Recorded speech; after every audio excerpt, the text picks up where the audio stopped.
السلام عليكم الجمهور الجميل. وفي اليوم جيت نفضح لكم السر ديال فيلم حياتي. كلشي كيعرف الياس بات ميسون، وكل شيء بطبيعه الحال كيعرف هاد العقروش. ومن نهار شافت الياس ما بقاتش كتحملو وما بغاتهمش يسكنوا عندهم. ملي دينا وجبنا في الحلقات عرفنا باللي كاين واحد السر مخبي تما، وما مازال ما بغاوش يقولوا لينا باش يزيدوا يطولوا المسلسل. داكشي علاش اليوم انا جيت نفضح لكم هاد السر، وجيت نقول لكم شنو هو هاد السر. داكشي علاش بحثت وعرفت وجيت باش نبارطاجيه معاكم. نتوما ما غتخسروا عليا والو، غير واحد ابوني وغتبارطاجيو الفيديو وتخليو معكم واحد لايك، وما تنساوش تخليو لي التعليق واش تصورتوا هاد السيناريو غيكون في هاد المسلسل. داكشي علاش هذا الياس بات ميسون، وبطبيعه الحال هذه العقروشه، وهذه سلطانه، هذه خوت الياس اللي اختفى وما بقاتش كتبان في المسلسل. السبب اش؟ السبب بدا نهار جات هاد العقروشه لعند الياس وبدات تهضر معاه وسمعت الحديث اللي داز بيناتهم، ثم هي تصدمات وجات عند الياس قالت لي صدمتيني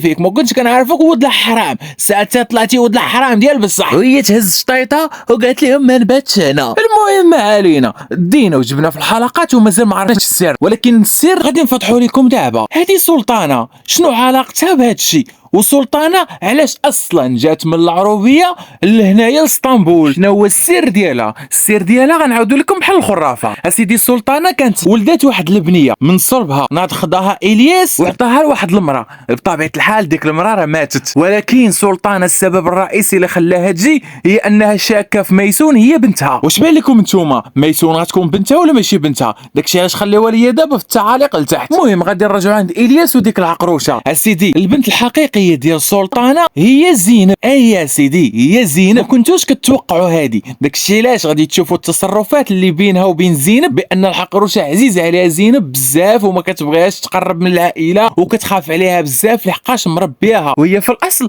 هي امها هي سلطانه. داكشي علاش هاد السر هو اللي كانوا مخبيين وخافوا يتعرف وما بغا يعرفوا حتى شي واحد. يا سيدي شوف سير الايام وجي الايام، دارت الدوره وجابتهم لعندهم. وشوف دابا السلطانه ناضت حفرت حفره باش علاء يتزوج بميسون، ناض علاء اصلا اغتصب لها بنتها الحقيقيه البيولوجيه. سير ايام وجي ايام، قال لك من حفر حفره لاخيه وقع فيها، ولكن الصدمه هي نهار غتعرف بنتها، هذيك هي الصدمه، واللي ما حيلتها لميسون ما حيلتها لبنتها. واصلا فاش غتجي تصارحها ما غتسيقش وغتصدم واحد الهستيريا، لحقاش كاينه واحد الحلقه اللي غيكون العرس ديال ميسون وغادي تجي هاد العقروشه وغتقول لي اي يا سيدي انت فرحان ليا مع راسك هنايا وتعديتي عليا على بنتي، ولكن الصدمه في الاخير هي تقول لهم سيروا ابعدوا مني عطوني اتساع الله ياخذ فيكم الحق. وفي الاخير غادا تدور عند سلطانه وغتقول لها شتي وغتلوح لها واحد الهضره وغتخليها مريضه. سلطانه ما غتفهم والو وغتمشي عند ميسون وتقول لها على سلامتك ها انت تزوجتي به. ايوا خوتي